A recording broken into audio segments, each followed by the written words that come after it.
Hey, welcome to Second Chance Youth Ranch TV. On this show, we have a foster dad with a phenomenal story of helping a little 3-year-old guy, and you don't want to miss this show. We'll be right back.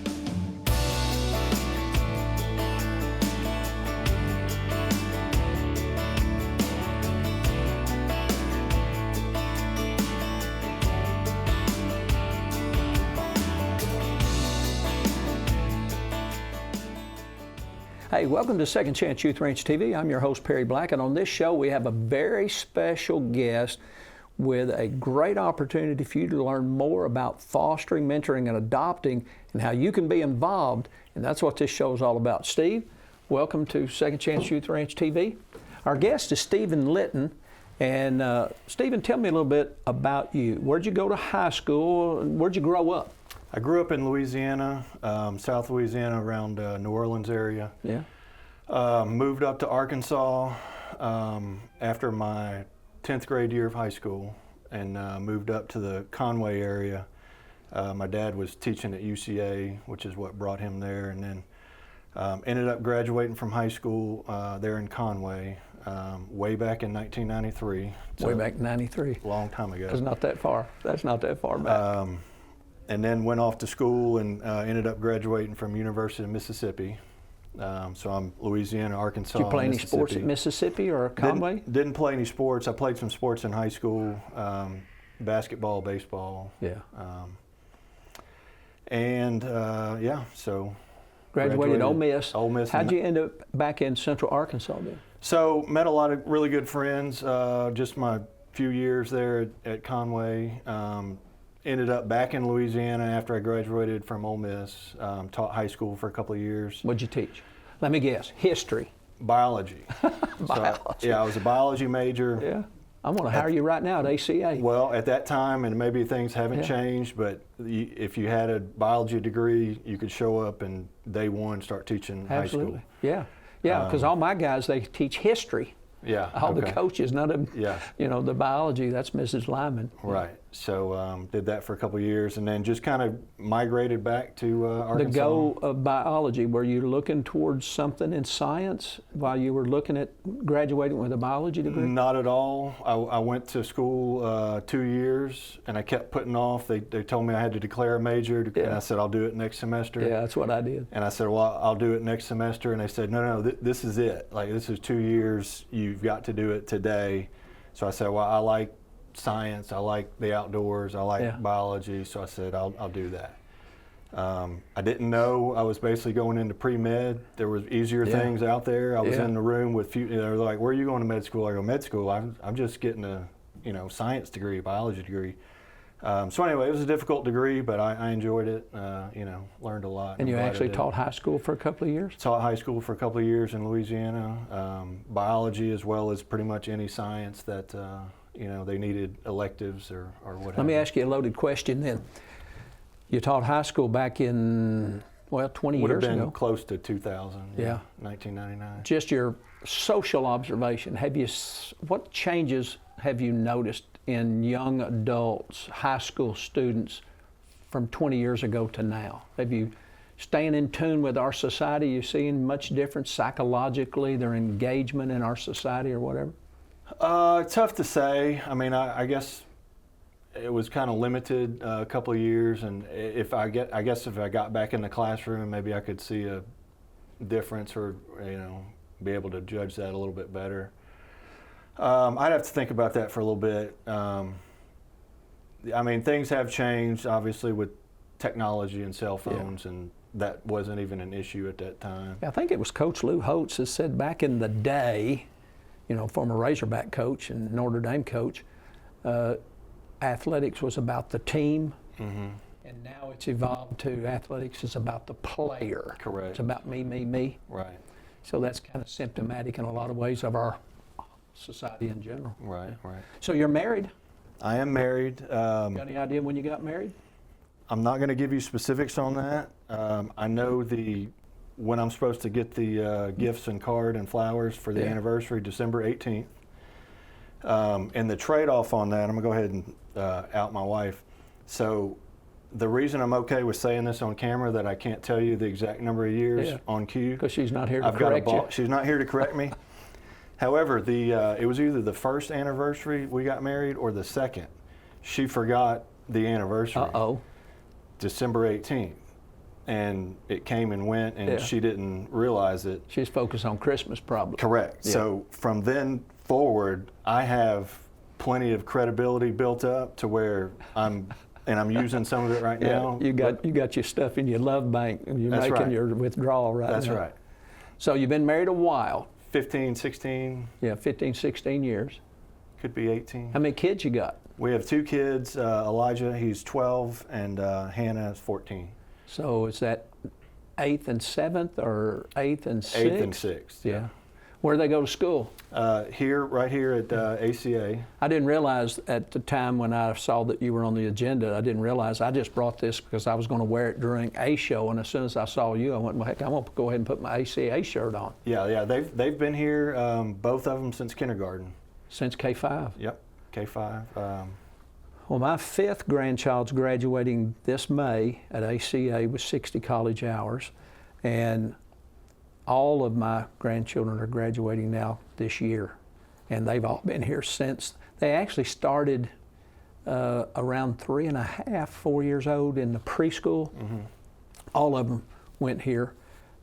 Most of them got 60 college degree hours, had their associate's degree when they graduated high school. So it's awesome to have your kids here all this time. And I just, at a men's fellowship, I walked over to one of our young men that graduated 2 years ago.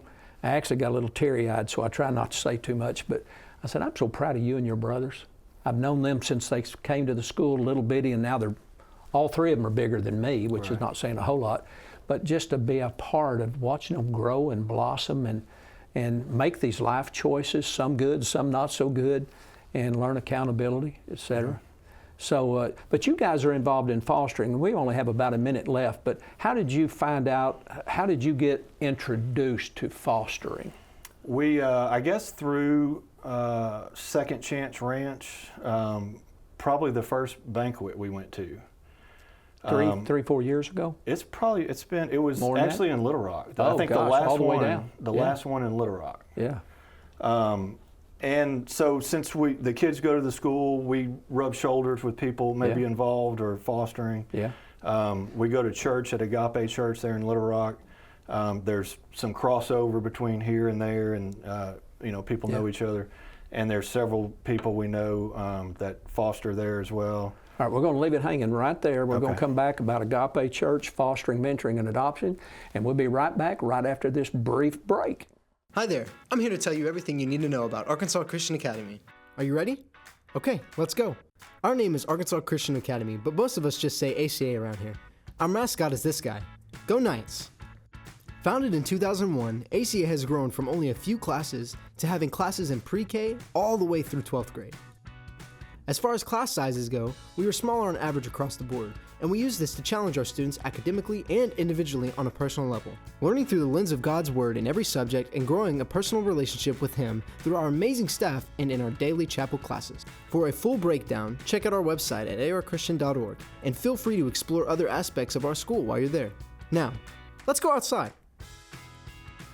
Our still growing campus sits right off I-30 and is protected by gates and doors with magnetic locks, only accessible by faculty and staff. We also have these guys here every day. But seriously though, safety is a priority here at ACA, as we want to ensure not only a quality education, but an environment where learning can flourish without fear or other outside distractions. Now, let's move on to the fun stuff. Here's a shot of our football field, a playground, some kids, another playground, our main gym, a football field again, and this is our brand new middle school. What else? What about extracurricular activities? That's right, here at ACA, we offer all different kinds of sports, but that's just the beginning. We have a broadcasting class, spoiler alert, it's really cool, a music and worship program, theater, and a thriving art program complete with a very active yearbook committee. Wow. There you have it. Schedule a tour today and find out what all the buzz is about at Arkansas Christian Academy. Hey, welcome back to Second Chance Youth Ranch TV. If you're just joining us, where have you been? Our guest on this program is Stephen Litton. And Stephen is a member of Agape Church. He also has 2 children at Arkansas Christian Academy, and he is a foster dad along with his wife, Amy. So, Stephen, in the last segment, we kind of ended kind of abruptly. You kind of got involved through fostering by attending our banquet several years ago, and then several people at Agape Church who also support Second Chance Youth Ranch. Pastor Scott's a dear friend. And through Chad Strike, our clinical director, and some of the other foster parents, you got introduced to fostering. And so how long have you been fostering now? Well, so we started with, going to our first banquet, started, I guess, contributing financially and things like that, or where we could. And then the next step we took, we started doing the respite care. And for the audience, respite care is when maybe a house parent needs a night off, right, or just an evening to go out to eat, kind of be together as a couple. Right. The respites will step up, have kids over to their house, or step into one of our houses. Exactly. Yeah. So whenever the full-time foster parent needs a break, we generally would do it for like a weekend, a couple of days. Friday night, Saturday night, pass them back off after church. Exactly. So we were, kind of dipping our toes in the water for, that might have went on for 2 years or so, and kept talking about maybe getting into full-time fostering, but maybe couldn't find the right time or the right situation, or still discussing it. What was your hesitancy? Because that's what everybody has. It's like, how do you do this, and what's it like? So probably I would liken it to when me and my wife got married and we're talking about having kids. And there was never, it was always, well, let me get this done, we'll get that done, and get this organized. And the old round to it. Yeah, so there's never a perfect time to do that. You'll just do it, figure it out, and and move on. So I think that was. Well, you had 2 children, right? And back then they'd have been about 8 and 10-ish. Yeah. So how were you processing fostering and having 2 kids of your own? Yeah. Just kind of working through all that. Working through it. And maybe using that as a little bit of an excuse, which I'm not saying it's a bad excuse. I'm just saying maybe we were putting it off for, let the kids get a little bit older, something like that. But anyway, so then this situation, so we've become full-time foster parents 5 months now. Yeah. Since last October, and that situation just kind of presented itself. It was sort of put right in front of us, and we had. My wife works at Children's Hospital, and what does she do there? She's a respiratory therapist. Okay. So she's in the medical field. Medical field, and this particular foster situation had respiratory needs, as well as a few other things that she was familiar with.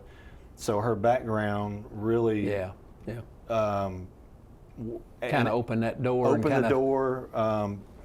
Brought it to us because of her expertise with this particular foster kid's needs, and once it was brought to us, and being that he was, I guess, medically fragile, you would call it, there's not a whole lot of options, and he was getting ready to go to just a long-term care facility, and that wasn't okay with us. Yeah, and this particular child, he's just 3 years old, so he's just a little fella that really needs somebody like your wife and you that really understand part of what he's dealing with physically. Right, right. And so we were, as well as you could be, equipped to deal with that, and it was brought to us, and we had a choice to either turn him down or take him in, and it was, not much hesitancy. All right, so you have 2 children. Tell me how old they are again. 12. My son's 12, my daughter's 14.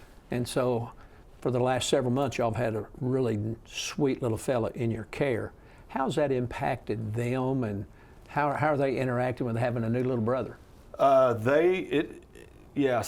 it was, I was concerned with that. I didn't know which way they'd go, if maybe they thought mom and dad weren't giving them enough attention, or I've got to do this and he's getting in, or getting in the way, or but they have reacted to it very well. He needs a lot of care. They enjoy helping with that process, be it just getting this or that, or getting him set up. with his different needs and things, and it's been really good. And you know, just the fact that they are a little bit older and can kind of manage themselves to a degree, it's you know, it was a good time for us to be able to accept a little guy like that, and having them, you know, 4 extra hands and feet to pitch in and help. But and they have reacted well in the sense of, it's hard to put maybe into words, but you can just see the care that they take with him. The empathy? Empathy, and taking him under his wing as if he was part of the family, and, you know, not letting people maybe be rude to him or something like that. They kind of look out for him and protect him, and I'm very proud of that. And I'm very proud of the way they've stepped up and helped Growing the up family in foster care for several years, we had 3 special needs little boys. They were siblings, and I understand what you're talking about. A friend would come over and try to make fun, or it'd make me mad. Right. And I said, listen, we don't do that. And I wouldn't have them back over. Right. These were my buddies. And I really thought that's what I would do for the rest of my life. I went to Jonesboro to become a social worker, to work with special needs children. So my heart really goes out for what you guys are doing. Right. And that's going to impact that little guy's life, Yeah. and your family and your children's life forever. Right. It's going to be powerful. So we've got about a minute left here in this segment. But what allows you to have time to deal with the little guy and be a dad and to be a husband? What do you do professionally? So I'm involved in, I own and / manage rental property. It's not exactly a 9 to 5. It could be a 24-hour-a-day deal. But you know, you're able to shift your schedule around, make do, sometimes get behind, but that's okay. And then, like I said, my wife works at Children's Hospital. It's not Monday through Friday, you know, 9 to 5. Probably those 12-hour shifts. 12-hour shifts, so it's, you know, hit or miss, and we just flip-flop days. One day I'm in charge of getting people to school and heading up the little guy, and the other days she is. Teamwork to make the dream work. That's We're exactly going to take a right. brief break, watch a video from Project Zero, and we'll be right back, so don't go away. Okay, I'll see right here. Please go to that. Facing that way. Act like you love each other. I know you do.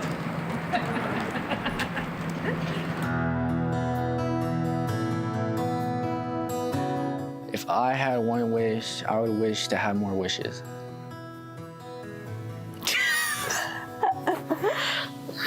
Good answer. My name is Seth, I'm 15. My name is Ethan and I am 14. I like to play games, play soccer, and hang out with my friends.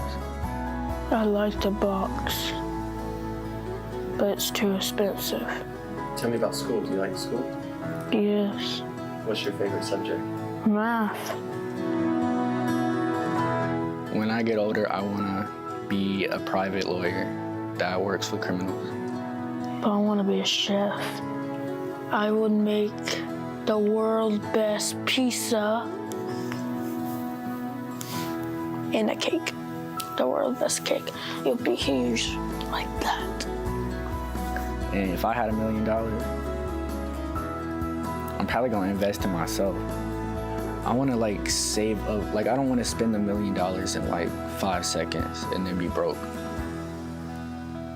I wanna be able to like save the money and use it on things that are more important. Things I need instead of things I want. What is your favorite thing about your brother? His attitude, the way he acts out, like he always, it just reminds me so much of my dad. All right, Ethan, what's your favorite thing about Seth? When he's happy, when he's enjoying himself with his friends. Family is life. Family's everything. I don't necessarily think family would be considered friends, because a lot of friends, not really your friend. If I had one wish, it would be a new life, a better life, and a family, a good family. That's my wish.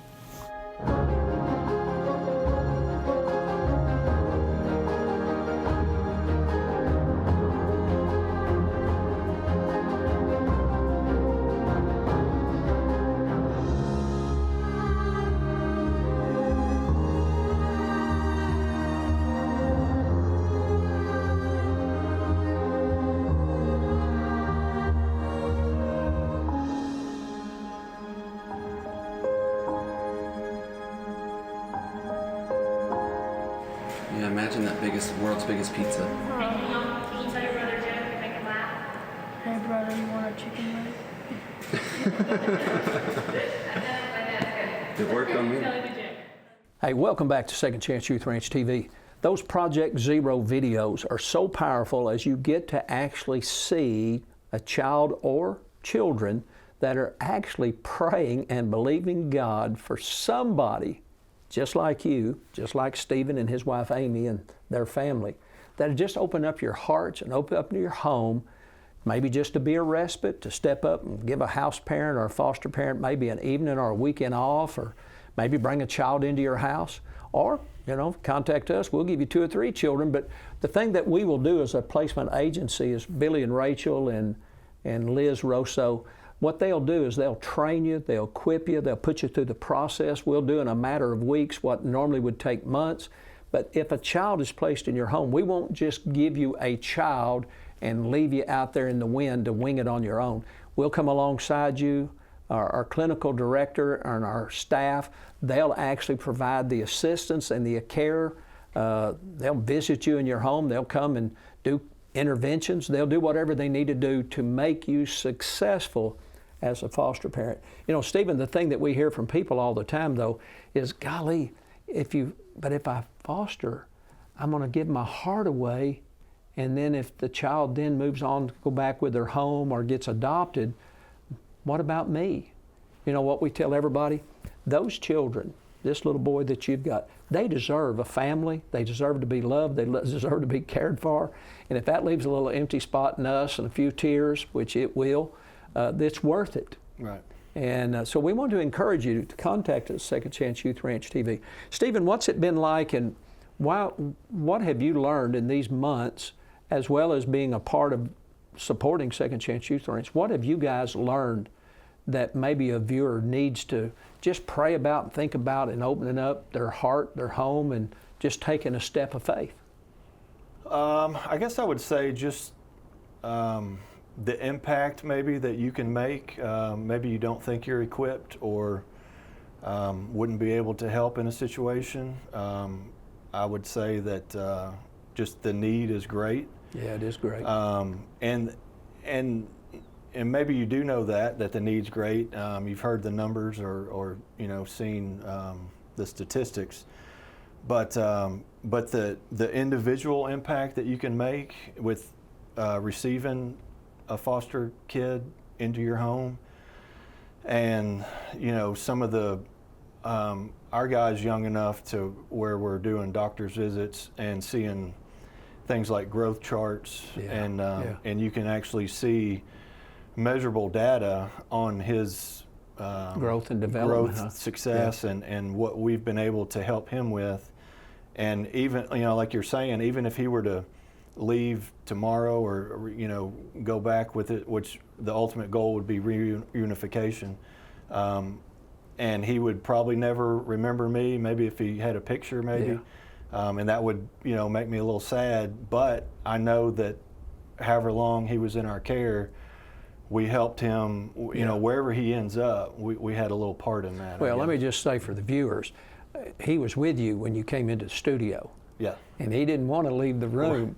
He wanted to stay here with his daddy. Right. And he was latched onto you. He's my little buddy for sure. And I met him back at our banquet. I don't know, was that October, November? Yeah, October. Saw y'all in the foyer. Precious little guy, and to get to see him again today.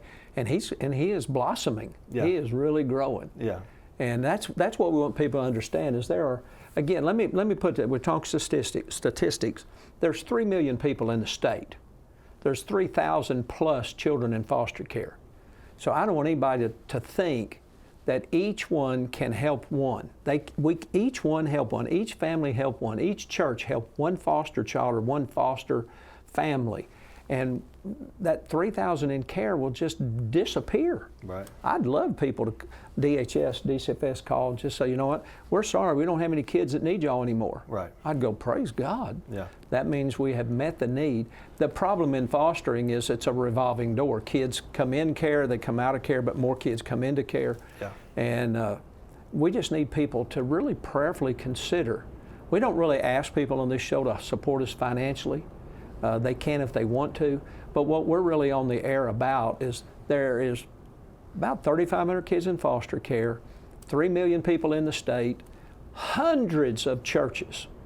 Your church, Agape Church, Family Church here in Bryant, along with many other churches in the state, they do have people in their congregation that foster.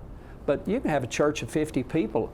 If those 50 people would get together and one family just bring in one sibling group or one child, we could literally, in a matter of weeks, resolve the crisis in foster care. Second Chance Youth Ranch, our staff is here to train and help and stay with you.